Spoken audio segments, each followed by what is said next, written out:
जी, अस्सलाम वालेकुम। हमने चैप्टर 15 ख़त्म कर लिया था। 16 आपका चैप्टर जो है वो तकरीबन फॉर्मेटिव है, एक छोटा-सा टॉपिक है, वो हम बाद में पढ़ लेंगे। 17 स्टार्ट करते हैं मैथ स्पेक्ट्रोमेट्री। मैथ स्पेक्ट्रोमेट्री आप फर्स्ट ईयर में भी पढ़ चुके हैं। उसकी याद करें ज़रा, हमने 3-4 एप्लीकेशन उसमें पढ़ी थी। उसमें एक थी कि आइडेंटिफाई आइसोटोप्स, उसका कैसे रिलेटिव एटॉमिक मास फाइंड करते हैं, जो मैंने यहाँ लिखी भी हुई है। तो ये अब इस चैप्टर में आपका ये टॉपिक फॉर्मेटिव है, क्योंकि आप ये फर्स्ट ईयर में पढ़ चुके हैं। आप बोर्ड के पेपर में इसका लॉन्ग क्वेश्चन भी अटेम्प्ट कर चुके हैं। दूसरा इसका पार्ट है आइडेंटिफिकेशन, क्वांटिफिकेशन या कैरेक्टराइजेशन ऑफ मॉलिक्यूल्स। ये आपने वहाँ पे पढ़ी थी एक, तो आज हमने वो पढ़नी है। इस चैप्टर में ये वाली इंक्लूड है, ज़रा गौर से समझने वाली है। उससे पहले एक एमसीक्यू याद रखें। Math spectrometry it is a destructive technique. दो तरह की टेक्निक्स होती हैं, कुछ होती हैं नॉन डिस्ट्रक्टिव, कुछ होती हैं डिस्ट्रक्टिव। जो नॉन डिस्ट्रक्टिव टेक्निक्स होती हैं, जिसमें आप सैंपल डालते हैं और सैंपल आप वैसे भी रिकवर भी कर सकते हैं, वो ख़राब नहीं होता, यूज़ करके वापस निकाल लिया। डिस्ट्रक्टिव में होता है कि आपने सैंपल इंजेक्ट किया, वो ख़राब टूट जाएगा, ख़त्म हो जाएगा, दोबारा आपको वापस नहीं मिलेगा। तो it is a destructive technique. थोड़ा सा अगर ज़रा रिवाइज़ करें, आप याद करें, वहाँ पे हम क्या करते थे, सैंपल को इन करते थे, फिर सैंपल को आयोनाइजेशन करते थे, फिर सैंपल आगे जाता था, अलग होता था सारा कुछ। अब इसमें क्या होता है, इस देखो मैथ स्पेक्ट्रोमीटर बहुत तरह का होता है। हमने यहाँ पे जो मैथ स्पेक्ट्रोमीटर यूज़ करते हैं ना, वो उसके अंदर हम जो इलेक्ट्रॉन की बम्बार्डमेंट कराते हैं ना आयनाइजेशन चैम्बर के अंदर, वो थोड़ी स्ट्रांग होती है। वो क्या करता है, सैंपल पहले अंदर एंटर होता है, तो वो उसकी कर देता है आयोनाइजेशन। आयनाइजेशन क्या मतलब, सैंपल है उसके आपको पता है सैंपल है, उसके अंदर बहुत सारे इलेक्ट्रॉन्स हैं। जैसे फॉर एग्जांपल मैं कहता हूँ CH4 आपने डाला है, या CH3 इथेन डाला है। अब कार्बन के अंदर 12 इलेक्ट्रॉन, हाइड्रोजन के अंदर कितने 14-15 इलेक्ट्रॉन होंगे, ठीक है। सारे इलेक्ट्रॉन में से कोई भी इलेक्ट्रॉन एक इलेक्ट्रॉन से टकराएगा, उसको निकाल देगा, तो आयनाइजेशन हो जाएगी, ठीक है। या फिर एक और हो सकता है, उसके बॉन्ड तोड़ दे, CH3 था, दरमियान वाला बॉन्ड तोड़ दिया, CH3 अलग हो गया, CH3 अलग हो गया, इसको कहते हैं फ्रेगमेंटेशन। तो ये जो एप्लीकेशन है, इसमें ये समझना है आपने, जब आप कोई सैंपल डालते हैं, कोई भी आप कंपाउंड डालते हैं, तो इलेक्ट्रॉन की वजह से वो जो कंपाउंड है वो टूट जाता है, उसके छोटे छोटे फ्रेगमेंट्स बन जाते हैं। अब मैं आपको एक जनरल एग्जांपल से समझाता हूँ। फॉर एग्जांपल आपने एक सैंपल डाला, उसका नाम है एक्स। उसका जो मैस है ना, वो है 250 मॉलिक्यूलर मैस, ठीक है। और आपने जो सैंपल डाला ना, मैं कहता हूँ ये आपके पास जो X250 है, एक X250 का है, मतलब उसका जो मॉलिक्यूलर मैस है वो 250 है। 10,000 आपने इसके अंदर ऐड कर दिए। अब सैंपल अंदर गया, आयनाइजेशन हो। अब आयनाइजेशन कैसे हो सकती है, एक तो ये है कि X250 है, इसके अंदर इसका एटॉमिक मैस जितना भी है, इसके अंदर पता नहीं कितने इलेक्ट्रॉन, उनमें से कोई भी एक इलेक्ट्रॉन इससे निकाल दिए, तो X+1 बन जाएगा, ऐसा ही। अब इलेक्ट्रॉन एक निकलने से मैस पे कोई फर्क नहीं पड़ता, क्योंकि मैस क्या होता है, number of proton plus number of neutron. ना प्रोटॉन निकले ना नंबर ऑफ न्यूट्रॉन निकले, ठीक है। जैसे आपके पास अगर क्लोरीन 17 है, तो क्लोरीन +1 का भी मैस 17 ही होगा। तो एक तो पॉसिबिलिटी ये है कि इलेक्ट्रॉन बम्बार्ड जब आपने कराए, तो इसमें से कोई एक इलेक्ट्रॉन निकल गया और ये बन गया। इसको कहते हैं मॉलिक्यूलर आयन। इसको क्या कहते हैं, मॉलिक्यूलर आयन। दूसरा ये भी है कि ये टूट गया, ठीक है। हो सकता है इसका कोई फार्मूला बड़ा सा हो, जैसे प्रोपेन है, ब्यूटेन, बड़ा सा फार्मूला हो, मैंने टेक्स्ट लिखा हुआ है ना, ये टूट के छोटे छोटे पीसेज में कन्वर्ट हो गया। मैं कहता हूँ एक फ्रेगमेंट ये बना, फ्रेगमेंट 1 250 था ना, उसमें से 50 ये, F250, F3 24, F4 60, इसके 5 फ्रेगमेंट बन गए। अब एक और चीज़ याद रखनी है आपने, इन सारे फ्रेगमेंट्स पे प्लस चार्ज होगा, प्लस। मैथ स्पेक्ट्रोमेट्री में डिटेक्टर सिर्फ कैटाइंस को डिटेक्ट करता है। इसको हमने सेट ऐसा किया होता है कि सिर्फ कैटाइंस को डिटेक्ट करेगा, इसके अलावा ना ये फ्री रेडिकल को डिटेक्ट करते हैं, ना एनाइंस को करते हैं। तो अभी हम आगे देखेंगे फ्रेगमेंटेशन कैसे होती है, तो कैसे कैटाइंस बनते हैं और कैसे उनको ये डिटेक्ट करते हैं। अब एग्जाम्पल ये समझ लें कि 5 फ्रेगमेंट बन गए, एक मॉलिक्यूलर आयन बन गया। अब ये सारे डिटेक्टर के पास जाएंगे, डिटेक्टर इनको डिटेक्ट करेगा। डिटेक्टर में आगे ग्राफ बनेगा, आपने पढ़ा हुआ, ग्राफ के वाई एक्सिस पे मैस टू चार्ज रेशियो होगी और एक्स एक्सिस पे क्या होगी, रिलेटिव इंटेंसिटी, अबंडेंस। अब याद रखना है, जितने भी यहाँ पे फ्रेगमेंट्स बनेंगे, इनमें एक चीज़ तो ये बनेगी, जितना मैस आपके ओरिजिनल मॉलिक्यूल का था, उतना ही इस मॉलिक्यूलर आयन का होगा। जब भी आप किसी कंपाउंड का मैस स्पेक्ट्रम पढ़ेंगे, आपको एक मॉलिक्यूलर आयन पीक मिलेगी। आपको एक ऐसी पीक मिलेगी जिसकी मैस टू चार्ज रेशियो आप जब देखेंगे ना ग्राफ पे, तो यहाँ पे आपको 250 नजर आएगा। उतना ही मैस नजर आएगा जितना ओरिजिनल मॉलिक्यूल का है। ऐसी पीक को कहते हैं, कौन सी पीक, मॉलिक्यूलर पीक। और ये मैस स्पेक्ट्रम में आपको सबसे इस तरफ नजर आएगी, क्योंकि मैस स्पेक्ट्रम में मैस चार्ज रेशियो इधर 0 है, 10 है, 20, 50 करते करते इस तरफ बढ़ती है ना। तो सबसे एंड पे जो पीक होगी ना, वो वाली कौन सी पीक होगी, मॉलिक्यूलर आयन पीक। पहली इंपॉर्टेंट चीज, मैस स्पेक्ट्रम में कौन सी पीक, मॉलिक्यूलर आयन पीक होती है, मॉलिक्यूलर आयन की। और इसको रिप्रेजेंट करते हैं M+1 से, कि ओरिजिनल मॉलिक्यूल से एक इलेक्ट्रॉन निकला है, बस एक इलेक्ट्रॉन निकला है। फिर ये फ्रेगमेंट्स होंगे कुछ, इनकी भी जाहिर सी बात है पीक्स आएंगी। अब इन सब में जो सबसे ज़्यादा ऊंची पीक वाला होगा, जैसे 10,000 है टोटल, मैं कहता हूँ फॉर एग्जांपल ये जो F3 है ना, 10,000 में से 6,000 यही हैं, ये 500 हैं, ये 1,000 हैं, ये 3,000 हैं, ये भी 200 300 हैं, ये भी 800 900 हैं, तो टोटल सब सारे मिला के 10,000 ही हो जाएंगे ना जितने आपने डाले थे, या कुछ ख़राब हो गए 9,000 रह गए पीछे जितने भी हैं। तो इन सारे सब में से जो सबसे ज़्यादा होगा उसकी पीक सबसे ऊँची होगी। जैसे मैंने यहाँ पे F3 की पीक सबसे ऊँची बनाई हुई है क्योंकि ये सबसे ज़्यादा आया है। तो ये जो पीक सबसे ऊँची पीक होगी ग्राफ के अंदर, उसको आप कहेंगे, जिसकी सबसे ज़्यादा उसको कहेंगे बेस पीक। उसको क्या कहेंगे? Base peak. अब अगला क्वेश्चन ये है, ये जो बाकी पीक्स हैं छोटी छोटी, आपको कैसे पता लगेगा इनकी इंटेंसिटी कितनी है? एक आंसर तो ये कि आपको वाई एक्सिस से वैल्यू देके पता लग जाएगा। दूसरा, मैं आपको कहता हूँ मुझे बताएं F2 की पीक कितनी है। अब मैं कंसिडर कर लेता हूँ कि F2 जो है ना इसके अंदर वो 3000 बने। कितने बने? 3000। अब देखें, अगर आपके पास जब हम परसेंटेज निकालते हैं किसी भी, अगर आपके पास एक एग्ज़ाम हुआ है आपका 70 नंबर का एग्ज़ाम है, 70 नंबर का, तो अगर आपने उसमें से 35 नंबर स्कोर किए हैं, तो मैं कहता हूँ कितनी परसेंटेज आप क्या करेंगे? 35 डिवाइडेड बाई 70 मल्टीप्लाई बाय 100। आप इसको टोटल मान लेते हैं, ठीक है, 70 आप एक स्टैंडर्ड या टोटल मान लेते हो, आपका आंसर आ जाएगा 50%। अब जो पीक सबसे ज़्यादा आई है यानी कि बेस पीक है, मैं उसको एक स्टैंडर्ड पीक, मतलब उसकी इंटेंसिटी आप 100% मान लें। आप समझें जो सबसे ऊंची पीक है ना वो यहाँ पे 100% उसकी इंटेंसिटी होगी, ठीक है। तो मैं आपको कहता हूँ जी F3 6,000 है जिसको आप बेस पीक कह रहे हैं, F1 1500 है, मुझे बताएं F2 300 है, इनकी आप मुझे बताएं कि वो कितनी होगी इंटेंसिटी इनकी, ठीक है। तो आप क्या करेंगे, ये देखिए F3 6,000 है, बिल्कुल वैसे ऐसे 70 है, और F2 कितनी है? 3,000 है, 3,000 डिवाइडेड बाय 100। तो किसी भी पीक की आप इंटेंसिटी निकाल सकते हैं बाय यूजिंग बेस पीक, ठीक है। तो बेस पीक की इंटेंसिटी हम कंसिडर करते हैं कि 100% है, सबसे ज़्यादा वो है इंटेंस, ठीक हो गया जी। तो दो तरह की पीक स्पेक्ट्रम के अंदर बहुत इंपॉर्टेंट होती है, एक होती है मॉलिक्यूलर पीक, एक होती है बेस पीक। एक और चीज़ याद रखनी है, अब फॉर एग्जांपल ये जो मेरे पास X है इसके अंदर कार्बन है, क्या है? कार्बन है। मैं आपको एक चीज़ समझाता हूँ, आपने पढ़ा हुआ है कार्बन के कितने आइसोटोप होते हैं? 3 आइसोटोप होते हैं, कार्बन 12, कार्बन 13, कार्बन 14। जो कार्बन 12 होता है ना, कार्बन 12 उसकी परसेंटेज होती है 97.9, कार्बन 13 की 1.1, और जो कार्बन 14 है वो रेयर है, उसको हम तकरीबन निगलेक्ट ही कर देते हैं। अब ये मेरी स्किन है ना, स्किन के अंदर प्रोटीन है, प्रोटीन के अंदर अमीनो एसिड है, अमीनो एसिड के अंदर कार्बन होता है।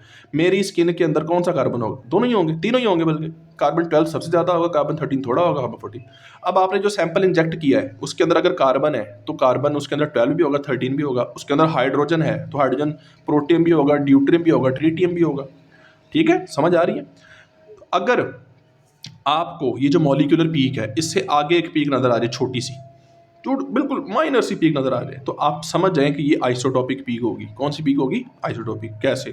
फॉर एग्जांपल यहाँ पे आपने CH4, अगर मैं इसके अलावा एग्जांपल ले लेता हूँ, आपने CH4 का सैंपल लिया तो 12 + 4 ये पीक कहाँ पे आएगी? 16 पे आएगी ना, 16 पे आएगी ना पीक। मैथ्स कितना होगा इसका? 12 + 4 16। आपको एक छोटी सी पीक 17 में नजर आ रही है, इसका क्या मतलब है? इसका मतलब है 17 वाली पीक वो है जिसमें ये वाला जो कार्बन है ये कार्बन 13 है, और 16 पे ये वाला कार्बन कौन सा कार्बन था? कार्बन 12। तो आइसोटोपिक पीक भी होती है मैथ स्पेक्ट्रम के अंदर, आपको नज़र तब आती हैं जब आप high resolution math spectrum use करते हैं, स्पेशली कार्बन और हाइड्रोजन पे। क्यों? क्योंकि इनका जो कार्बन 12 आइसोटोप है वो बहुत अबंडेंट है, जो कार्बन 13 है वो इतना कम है कि वो आपको नज़र ही नहीं आएगी पीक, तो हम उसको इग्नोर कर सकते हैं, ठीक है। तो यही आपकी बुक पे लिखी हुई है कि molecular peak is the peak which has the highest mass to charge ratio among all peaks excluding isotope peaks. मतलब उसके आइसोटोप की पीक अगर आप एक्सक्लूड कर दें तो सबसे एंड पे वही होगी। हाँ, उससे एंड पे उससे भी आगे कौन सी पीक होगी? आइसोटोपिक, जिसमें कार्बन 13 होगा।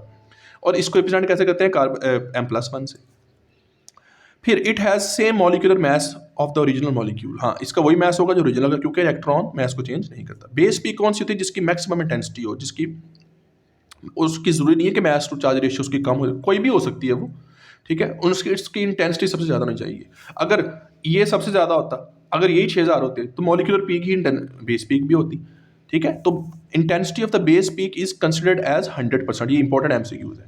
The peaks due to isotopes will arise at higher M to ratio less intense because of the less relative abundance. तो कहते हैं जी आइसोटोप की वजह से जो पीक आती है वो मॉलिक्यूलर पीक से भी आगे आती है, लेकिन उसकी अबंडेंस बहुत कम होती है कि क्योंकि आइसोटोप, जैसे कार्बन 12 की 97 है, कार्बन 13, तो कार्बन 13 की पीक कार्बन 12 से थोड़ा आगे आएगी, लेकिन वो इतनी छोटी होगी आपको नजर ही नहीं आएगी। अब कार्बन 12 को अगर आप M+1 कह रहे हैं, क्या कह रहे हैं, M के ऊपर प्लस लगा रहे हैं, तो कार्बन 13 क्या होगा, इसमें एक ऐड कर दो +1। कार्बन 14 क्या होगा इसमें। तो जब आप पीक बनाएंगे ना पीक, तो इसको अगर आप M+1 लिख रहे हैं, M के ऊपर +1, इसको लिखेंगे M+1 कि एक प्लस है इसमें, कार्बन 12 प्लस कार्बन 13। तो एक ज्यादा आइसोटॉप हो तो +1 लिखते हैं, दो ज्यादा मैस हो तो +2 लिखते हैं, तीन ज्यादा मैस हो, ठीक है। जैसे आपने क्लोरीन 35 और क्लोरीन 37 पढ़ा हुआ है, अब इसकी बढ़ना 75 होती है, इसकी 35, ये ज़्यादा है, तो इसको आप अगर M+ लिख रहे हैं तो इसको लिखेंगे M+2, क्योंकि 2+2 है, 35 37 है, ठीक है। अब एक एग्जाम्पल करते हैं। ये एक मैथ स्पेक्ट्रम दिया हुआ है इथीन का, इसमें ये बहुत सारी पीक्स हैं, आपने आइडेंटिफाई करना है कौन सी पीक मॉलिक्यूलर पीक है, कौन सी बेस पीक है। अब सबसे ऊंची पीक आपको ये नज़र आ रही है जो किस पे है, 28 पे। मैथ टू चार्ज रेशियो यहाँ से पता लगेगी 28। अब इसका मैथ्स निकालते हैं, 12+2 कितना हो गया 14, 12+2 14।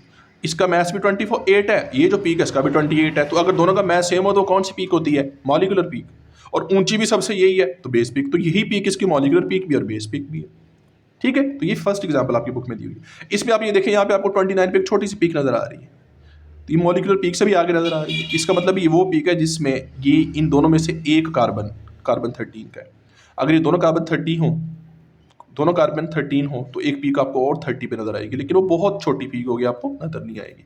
तो 29 की पीक को आप कैसे जस्टिफाई करेंगे, आप कहेंगे जी ये वो वाली पीक है जो आइसोटॉपिक है, आइसोटॉपिक, इसमें एक आइसोटॉप कार्बन का कार्बन 13 वाला है, ठीक हो गया जी। लेकिन अब बहुत कम अबंडेंस होगी। जो बाकी आपको सारी ये छोटी छोटी पीक नजर आ रही है, ये कैसे बनी है, फ्रेगमेंटेशन की वजह से, ये टूटा है। आगे अभी हम पढ़ेंगे फ्रेगमेंटेशन कैसे होती है। अच्छा जी, अब आगे जी फ्रेगमेंटेशन प्रोसेस। फ्रेगमेंटेशन, जब भी हाई स्पीड इलेक्ट्रॉन मॉलिक्यूल पे बम्बार्ड करते हैं, वो दो काम करते हैं। एक तो उस पूरे मॉलिक्यूल में से कोई एक इलेक्ट्रॉन निकाल के क्या बना देते हैं, मॉलिक्यूलर आयन, जिससे मॉलिक्यूलर आयन पीक बनती है, जिसका मैस चेंज नहीं होता। दूसरा, बॉन्ड तोड़ देता है वो, उनको छोटे छोटे बॉन्ड तोड़ के उनको डिफरेंट चीज़ों में कन्वर्ट कर देता है। सबसे पहले वो बॉन्ड होता है जब से वीक होता है, और फ्रेगमेंट भी ज़्यादा वो बनते हैं जो ज़्यादा स्टेबल हों। बेस पीक वाला फ्रेगमेंट सबसे स्टेबल फ्रेगमेंट होता है, इस वजह से उसकी इंटेंसिटी ज़्यादा होती है, ठीक है। अब आपकी बुक में एग्जाम्पल है, आपकी बुक में जी ये दिया हुआ है, बुक पे आपके mass spectrum of n pentane. एक बात याद रखनी है, मैस स्पेक्ट्रम बड़ा कॉम्प्लेक्स होता है। अगर आपने high resolution mass spectrometer use किया, ये एक बड़ा सिंपल सा मैस स्पेक्ट्रोमीटर, इसका ओरिजिनल अगर आप एन पेंटेन का देखें, आपको इतनी पीक्स नजर आएंगी कि मतलब बहुत ज़्यादा पीक्स होती है। ये सिंपल सा है। आपको अगर कोई पूछ ले, बताएं ये एन पेंटेन का मैस स्पेक्ट्रम है कि नहीं, तो आपने ये पीक्स जस्टिफाई करनी है कि एन पेंटेन टूटा होगा, ऐसे ऐसे टूटा होगा, इसकी ऐसे फ्रेगमेंटेशन हुई होगी, आपने जस्टिफाई करनी। स्पेशली आपने ये दो पीक तो लाजमी जस्टिफाई करनी होती हैं, आइन मॉलिक्यूलर आयनिक पीक और बेस पीक। और जब भी अल्केन की फ्रेगमेंटेशन आ जाए तो आपने CH3+1, CH3, CH2+1, CH3, CH2, CH2, यानी कि मिथाइल इथाइल प्रोपाइल, ये वाले जो केटाइन है ये लाजमी बनेंगे इसके अंदर, इनकी पीक लाजमी होंगी। याद कर लिए कितना होगा 15 पे कोई ना कोई पी, देखो 15 पे पी नजर आ रही है।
कि ये वाला इलेक्ट्रॉन इस पे बम्बार्डमेंट हो, ये वाला नॉकआउट हो जाए और ये वाला इलेक्ट्रॉन इसके ऊपर आ जाए, इस पे रेडिकल आ जाएगा, फिर इस पे पॉजिटिव चार्ज आ जाएगा, तो ये भी तो पॉसिबिलिटी है।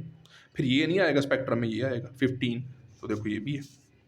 अब यहाँ पे एक चीज़ समझनी, 57 की पीक ज़्यादा आ रही है, 15 की कम आ रही है, मतलब ये वाली फ्रेगमेंटेशन ज़्यादा हो रही है, ये वाली कम हो रही है। क्यों? क्योंकि ये इतना स्टेबल नहीं है, ये ज़्यादा स्टेबल है। क्लियर हो गई फ्रेगमेंटेशन। दूसरी पॉसिबिलिटी, ये वाला बॉन्ड तोड़ते हैं, इसमें भी ऐसा ही है, ये वाला इलेक्ट्रॉन निकलेगा तो इस पर पॉजिटिव चार्ज, इस पर रेडिकल, ये देखो। ये वाला बॉन्ड टूटेगा तो इस पर पॉजिटिव चार्ज, इस पर रेडिकल, तो ये वाला 43 पे आएगा और 29 पे आएगा। तो ये देखो आपको 43 पे भी पीक नज़र आएगी, इधर मैंने ये ड्रा की हुई है, और 29 पे भी नज़र आ रही है। अब सबसे ज़्यादा 43, इसका मतलब है ये जो 43 वाला कैटाइन है ना, ये सबसे ज़्यादा फ्रेगमेंटेशन में ये वाला बनेगा, क्योंकि ये सबसे ज़्यादा स्टेबल है। क्लियर है? इस तरह होती है फ्रेगमेंटेशन। आपकी बुक पे ये फ्रेगमेंटेशन शो की हुई है, आपने इसको अच्छे से देख लेना है। फिर फंक्शन, इसमें तो कोई फंक्शनल ग्रुप नहीं है। अगर किसी में फंक्शनल ग्रुप हो अल्कोहल, जैसे मैं ROH ले लेता हूँ, तो उसमें आप याद रखें, उसमें ना एक पीक ऐसी होती है, जैसे मैं आपको कहता हूँ CH3OH है, 12 + 3 15 + 16, 16 और 16 32, तो 32 पे एक पीक नज़र आएगी, आपको एक पीक 31 पे नज़र आ रही होगी। क्यों? क्योंकि OH का ये रिमूव हो जाएगा, और ये वाला बॉन्ड टूट के OH अलग भी हो सकता है, 16 + 17। तो ऐसे जो फंक्शनल ग्रुप है ना, उनमें इस तरह की 17 वाली आपको एक नज़र आएगी, एक कम वाली नज़र आएगी, क्योंकि हाइड्रोजन रिमूव हो सकता है। तो फंक्शनल ग्रुप में ऐसा भी होता है कि M-1 एक कम वाली, और OH टूट जाए, OH वाली भी नज़र आ सकती है आपको। तो ऐसे आइडेंटिफिकेशन, अभी हम इसकी एग्जांपल्स करेंगे, अल्कोहल की भी एक करेंगे लास्ट पे, फिर क्लोरीन और ब्रोमीन की भी करेंगे। एक बहुत इंपॉर्टेंट शॉर्ट क्वेश्चन है कि आप कैसे carbon number of carbon atoms बता सकते हैं किसी भी कंपाउंड का बाय यूजिंग मास स्पेक्ट्रम। तो आपके पास एक फॉर्मूला है, ये आपने याद रखना है। जो भी मास स्पेक्ट्रम के अंदर M+1 वाली पीक होगी और M+1 वाली पीक होगी, M+1 वाली को आपने 100 से मल्टीप्लाई कर देना है, और M वाली को 1.1 से मल्टीप्लाई कर देना है।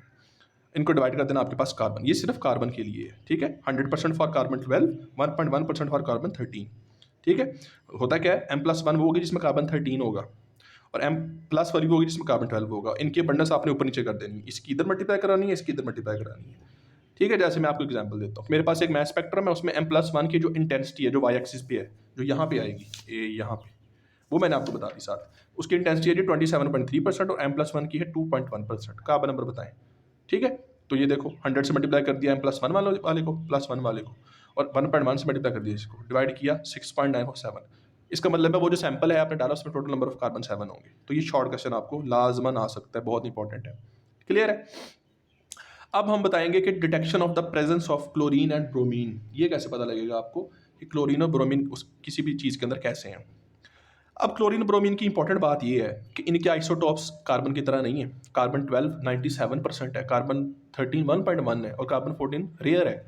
इसमें ऐसा नहीं है, क्लोरीन 35 75 है, और क्लोरीन 37 कितना है 35, तो उसकी पीक एक कंसिडरेबल पीक होगी, इतनी अबंडेंस अब आपको नजर आएगी, ठीक है। तो क्लोरीन 35, क्लोरीन 37, ये 75% है, ये 35%। अब आपने कोई सैंपल डाला, उसमें क्लोरीन 35, उसको अगर आप मॉलिक्यूलर पीक उसकी ले लें, तो उसमें जो M+2 पीक आएगी, क्योंकि 35 + 2 32 है, तो वो 35% अबंडेंस की वजह से छोटी सी पीक नहीं होगी, वो बड़ी सी पीक होगी।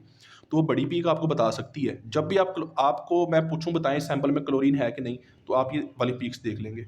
आप देखेंगे 35 पे अगर मॉलिक्यूलर पीक है, तो 37 पे भी एक उसकी छोटी सी पीक आपको एक नजर आएगी। वो इतनी छोटी नहीं होगी कि नजर ना आए, थोड़ी सी बड़ी होगी। कितनी होगी आप खुद देखें ना, ये अगर 75% है, ये 35% है, अगर आप इसको 100% कंसिडर कर लें, तो ये उसका 1/3 तो होगी ना। अगर 35 की पीक आपको 100% नज़र आ रही है, तो वो कितनी नज़र आएगी 1/3। 1/3 कितना होगा 100 का, उसको 3 से डिवाइड कर लें, 33% नज़र आएगी आप, ठीक है। जैसे अगर आपको ये मास स्पेक्ट्रम है, क्लोरीन की 35 की पीक यहाँ नज़र आ रही है, तो उसका 1/3 कर लें, यहाँ पे आपको 37 की पीक में नज़र आएगी, तो प्रूफ हो जाएगा क्लोरीन है, ठीक है। इसकी एग्जाम्पल आप देखें, ये आपकी बुक पे ग्राफ दिया हुआ है। CH3Cl क्लोरोमीथेन का उन्होंने स्पेक्ट्रम दिया हुआ है। तो क्लोरोमीथेन में 12 और 3 15, 15 और 35, अगर ये क्लोरीन 35 है, तो आपको 50 पे पीक नज़र आएगी, और अगर 37 हुआ तो 1/3 पे आपको 52 की नज़र आएगी, तो प्रूफ हो गया। इसके अलावा और भी छोटी छोटी पीक आपको नज़र आ रही है, 15 की मिथाइल की नज़र आ रही, ये बना हुआ है आपकी बुक में। तो ये 2 पीक आपको बताएंगी कि कौन सी क्लोरीन है कि नहीं। अब यहाँ पे अगला क्वेश्चन ये है कि यहाँ पे मॉलिक्यूलर पीक और बेस पीक कौन सी है।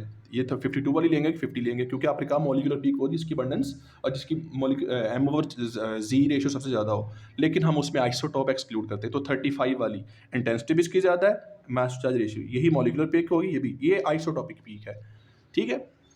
इसी तरह 79 और 81 ब्रोमीन है, 50-50 है तकरीबन, तो इसको आपको साथ साथ नजर आएंगी, बिल्कुल इधर तो 1/3 नजर आई थी ना, वहाँ पे आपको तकरीबन साथ साथ नजर आएंगी।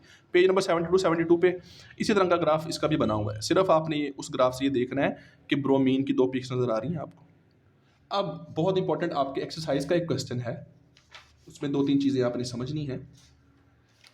आपकी एक्सरसाइज में एक ऐसा ग्राफ दिया हुआ है और इस ग्राफ को देख के उन्होंने ये 4 सवाल पूछे हैं।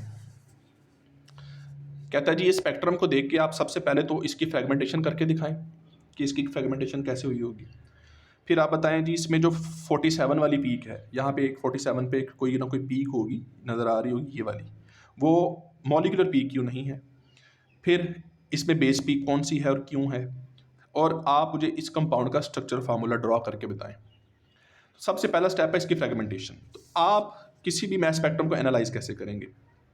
सबसे पहले बेस पीक और मॉलिक्यूलर पीक देखें। ये M+1 मॉलिक्यूलर पीक है, ये फार्मूला है। तो यहाँ से नजर आ गया आपको ये इथानोल का, किसका है ये है जी इथानोल का मैस स्पेक्ट्रम, यानी कि कौन सी क्लास आ गई है, अल्कोहल की क्लास आ गई। फिर आपको इसमें ऊंची पीक नजर आ रही बेस पीक, इसका मतलब इसमें जो सबसे ज़्यादा फ्रेगमेंट बना है वो CH2 है, जब हमें नहीं पता ये क्या है। फिर इसमें आपको मिथाइल भी नजर आ रहा है, ठीक है, आपको इथाइल भी नजर आ रहा है। तो अंडरस्टूड हो गया इथानोल का, आइडेंटिफिकेशन तो आपको पता लग गई कि इथानोल का। अब इसकी फ्रेगमेंटेशन कैसे करनी है, ये पॉइंट जरा गौर से समझना है। ये जो अल्कोहल्स होते हैं ना,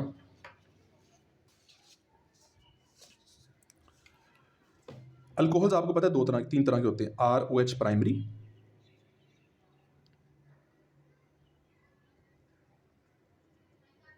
सेकेंडरी, टर्शरी। प्राइमरी अल्कोहल की जो बेस पीक है ना, सॉरी मॉलिक्यूलर पीक, ये सिग्निफिकेंट होती है, मतलब नज़र आएगी आपको, होती छोटी है, बेस पीक से काफ़ी छोटी होती है, और इनकी जो मॉलिक्यूलर पीक्स है ना बहुत वीक होती हैं। टर्शरी की तो कहते हैं ना होने के बराबर होती है। तो निशानी है, अगर आपने ये पता लगाना है ग्राफ देख के प्राइमरी अल्कोहल है, सेकेंडरी की टर्शरी, तो आप मॉलिक्यूलर पीक को देख लगा सकते हैं। फिर इनके फ्रेगमेंटेशन में एक अल्फा क्लीवेज होती है लाजमी। अब ये समझना गौर से। अब इथानोल है ना, CH3 CH2OH, इसकी फ्रेगमेंटेशन करानी है। आपको पता है ऑक्सीजन के पास कितने लोन पेयर होते हैं, 2 लोन पेयर होते हैं। ऐसे ड्रॉ कर लेता हूँ। पहला काम तो ये होगा, इलेक्ट्रॉन डेंसिटी आएगी, वो इन पूरे में से कोई एक इलेक्ट्रॉन निकाल के मॉलिक्यूलर आयन बनाएगी, एक इलेक्ट्रॉन निकल जाएगा। तो ज़्यादा चांसेस वो होते हैं लोन पेयर के। हो सकता है वो इलेक्ट्रॉन इस लोन पेयर पे बोमार्ड करे और इसको निकाल के ले जाए। तो सबसे पहले तो क्या होगा, इसका पहले मैथ देखिए कितना है, 12 और 12 24 और 3 27, 2 29 और 30, 30 और 16 कितने हो गए 46। तो इसकी मैथ टू चार्ज रेशियो है 46। अब ये कन्वर्ट हो गया, इस पर इलेक्ट्रॉन आके बोम्बार्ड किया, ये बन गया CH3 CH2OH, पॉजिटिव चार्ज और एक इलेक्ट्रॉन, ये वाला। मैं दूसरा लोन पे ड्रॉ नहीं कर रहा। अब ये आपके पास M+1 बन गया, इसकी मॉलिक्यूलर पीक कितनी होगी, 46 पीक होगी। देखें ज़रा, मॉलिक्यूलर पीक आपको 46 नज़र आ रही है, इस पर प्लस, ये इलेक्ट्रॉन कहाँ से निकला, ऑक्सीजन का लोन पे। सबसे पहला स्टेप यार।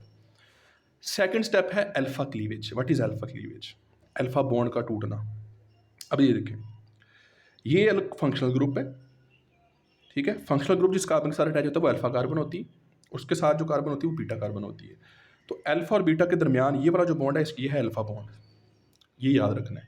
तो अल्कोहल्स के अंदर सबसे पहले जब फ्रेगमेंटेशन होती है ना, सबसे पहला काम ये होता है कि अल्फा बॉन्ड टूटता है। आप ना ये बॉन्ड तोड़ सकते हैं पहले, ना कोई और बॉन्ड तोड़ सकते हैं, सबसे पहली क्लीवेज ये होगी। अब होगी कैसे, ये भी समझना है। अल्कोहल के अंदर होमोलिटिक फिशन के साथ होती है। यहाँ पे कितने इलेक्ट्रॉन है, 2 इलेक्ट्रॉन है। अब हो सकता है कि वो इलेक्ट्रॉन डेंसिटी आए ऐसे, ये वाला इलेक्ट्रॉन निकाल के चला जाए, ये वाला बॉन्ड इधर शिफ्ट हो जाए, इलेक्ट्रॉन इधर शिफ्ट हो जाए, तो क्या बनेगा आपके पास, जरा गौर से देखना है। ये बन जाएगा CH3 पॉजिटिव, ये क्या बन जाएगा CH2, ये वाला इलेक्ट्रॉन इधर आया, एक इलेक्ट्रॉन ये यहाँ पे क्या बन गया, डबल बॉन्ड CH2OH, 12 13 14 15 और 16 कितने हो गए 31। CH2H base peak. जब फ्रेगमेंटेशन फॉलो ही अल्फा क्लीवेज कर रही है, सबसे पहला काम ही ये होगा, तो सबसे ज़्यादा बनेगा भी तो यही ना। इस वजह से ये पीक कौन सी पीक होगी? Base peak. तो ये वाली पीक भी प्रूफ होगी, ये वाली प्रूफ हो गई, साथ में मिथाइल बना, 15 वाली भी प्रूफ हो गई। ठीक है। OH आपकी बुक में नहीं दिया हुआ, वैसे ये भी बनती है। एक ये भी काम हो सकता है जो कि बहुत कम होता है, क्योंकि अल्फा क्लीवेज फॉलो होता है। ये वाला बॉन्ड अगर टूट जाए OH अलग हो जाएगा, लेकिन ये बहुत रेयर होता है। इस वजह से आपकी बुक में उन्होंने ड्रॉ नहीं की, बहुत छोटी सी पीक होती है। हाई रेजोल्यूशन मैस स्पेक्ट्रोमीटर में ये शो होती है। फिर इथाइल भी तो बन सकता है। इथाइल का क्या होगा? देखो इथाइल वाली पीक भी नज़र आ रही होगी आपको, 29। ठीक है। मेजर पीक्स आपने प्रूव कर देनी है। M+1 मैंने अभी आपको बता दिया। M-1 कैसे हो सकती है? CH3CH2OH। ये इलेक्ट्रॉन यहाँ से निकाला, H उतर गया, पीछे ये बच गया, ये वाली पीक भी बन गई। ठीक है। तो आप इसकी फ्रेगमेंटेशन आगे कैसे चला सकते हैं कि आगे ये भी तो हो सकता है ना, CH3CH2OH। ये वाला बॉन्ड टूटा, ठीक है, ये क्या बन गया? CH3CH2+OH radical. ठीक है। फिर मतलब ये 46 वाली हो गई, ठीक है, ये 31 वाली हो गई, ये 15 वाली हो गई, ठीक है, ये 29 वाली हो गई। तो 4-5 पीक आपने प्रूफ कर दी, तो आपकी फ्रेगमेंटेशन फॉलो हो जाएगी। ठीक है। This is the first answer. Alcohols के बारे में याद रखना है, सबसे पहले अल्फा क्लीवेज कराएंगे आप। सेकेंडरी टू टर्शरी में और भी बीटा क्लीवेज भी होती है। ठीक है। वाटर की एलिमिनेशन होती है, लेकिन वो आपके सिलेबस में नहीं है। सिलेबस में तो ये भी नहीं है, लेकिन एक्सरसाइज में क्वेश्चन दे दिए, इसलिए बताना जरूरी है। तो कोई भी अल्कोहल आ जाए, सबसे पहले आपने ये वाला काम करना है, फिर आपने अदर ऑप्शंस देख लेने हैं। क्लियर है जी? अगला क्वेश्चन जो उन्होंने पूछा हुआ है, हाँ, M47 वाली मॉलिक्यूलर पीक क्यों नहीं है? क्योंकि 47 वाली पीक कौन सी पीक है? M1, वो आइसोटॉपिक पीक है। वो तो तब होगी ना अगर हम क्या कंसिडर कर रहे हैं, कार्बन 13 कंसिडर कर रहे हैं, तो इस वजह से वो आइसोटॉप मॉलिक्यूलर पीक नहीं है। मॉलिक्यूलर पीक में हम मेन आइसोटॉप्स को कंसिडर करते हैं, जो जिसकी अबंडेंस ज़्यादा होती है, कार्बन 12 वाला। बेस पीक इसमें हमने अभी बता दी, जिसकी डेंसिटी सबसे ज़्यादा होगी वो 31 वाली होगी, और इसका स्ट्रक्चर क्या होगा? CH डबल बॉन्ड OH, और इस पर पॉजिटिव चार्ज।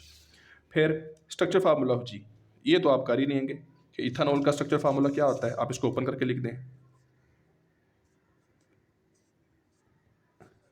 तो ये बहुत इंपॉर्टेंट क्वेश्चन है, यही आपको पेपर में आएगा अगर आया तो। क्लियर है जी? इसकी आपने फ्रेगमेंटेशन ड्रॉ करनी है नीट सी, फिर आप मुझे भेजे, मैं चेक करूँगा। ये था जी चैप्टर नंबर 17। होप्स आपको समझ आएगा, क्वेश्चन है तो पूछ लीजिएगा।